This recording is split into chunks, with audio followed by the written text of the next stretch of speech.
All right, let's dive into a story you might think you know. It's this incredible tale of pursuit, of suspense, but what it all boils down to is one single choice, a choice between revenge and mercy. And as you'll see, it's a choice that flips the whole idea of power right on its head. So that really is the question, isn't it? I mean, this story is ancient, thousands of years old, but the strategy here, it feels like something you'd see in a high-stakes thriller today. It's this wild idea that holding back, showing restraint, can actually be a weapon, and that mercy, it's not weakness. It's a huge, public show of strength.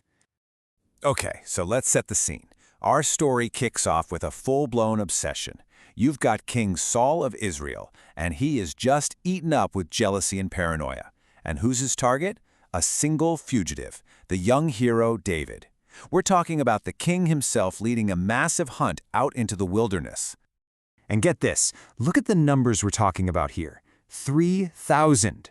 Saul doesn't just send out a small patrol to track him down. Nope, he pulls together 3,000 of his absolute best hand-picked soldiers. This is not a search party, folks. This is a military campaign. And this whole army, all 3,000 of them, are looking for just one guy, David. I mean, that imbalance of power just tells you everything you need to know, doesn't it?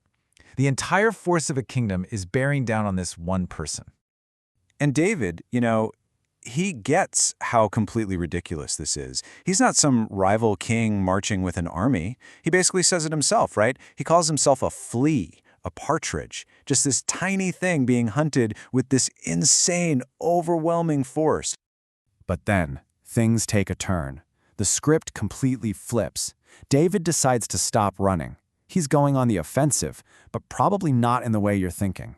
The hunter, King Saul, is about to become the hunted.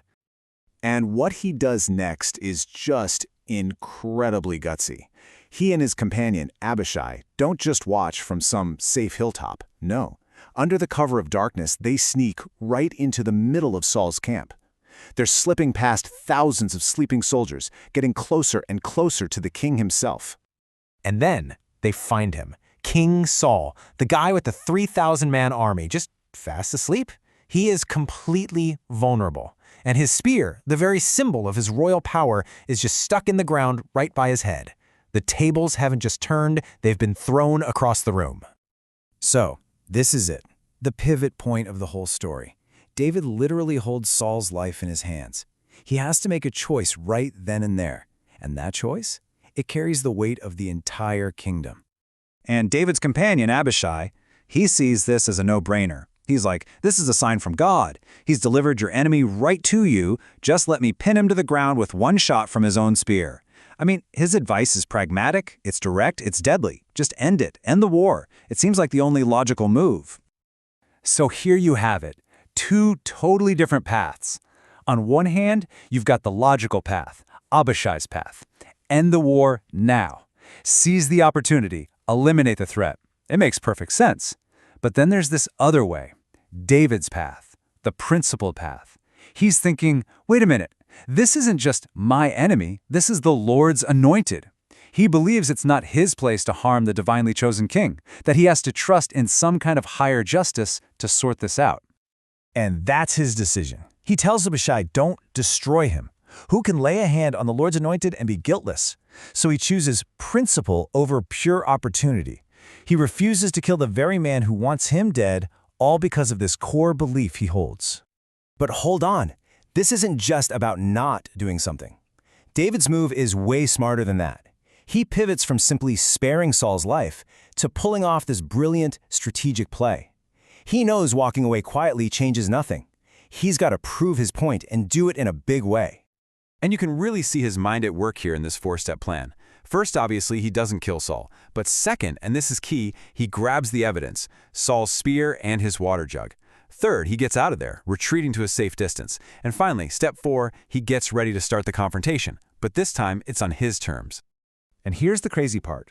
They pull it off without anyone noticing. The text adds this amazing detail. It says a deep sleep from the Lord had fallen over the whole camp. So there's this hint of something supernatural at play, clearing the path for David's plan to work perfectly. Okay, Now we get to the climax. David has the proof in his hands. He's at a safe distance. It is time for the big confrontation. And it all plays out like a piece of theater, with this huge valley between them. David's opening move is just genius. He doesn't yell for Saul. Instead, he calls out to Abner, the commander of Saul's army. He basically shames him in front of everyone, saying, "Why didn't you guard your king?" And then he drops the bomb. "Hey, look around. Where's the king's spear and his water jug?" It's a total power move, using the evidence to humiliate his opponent's top general. And that, of course, wakes up the king.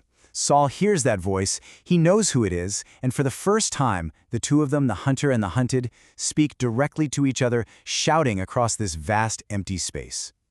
And when Saul realizes what happened, that David was right there and spared him, he just breaks. He calls out, "I have sinned. I have acted like a fool." This is the huge emotional turning point. The powerful king, the one hunting David like an animal, completely admits he was wrong. David's strategy of mercy? It worked perfectly. So, what now? After this huge, dramatic confrontation, where do they go from here? It seems like maybe, just maybe, things are resolved.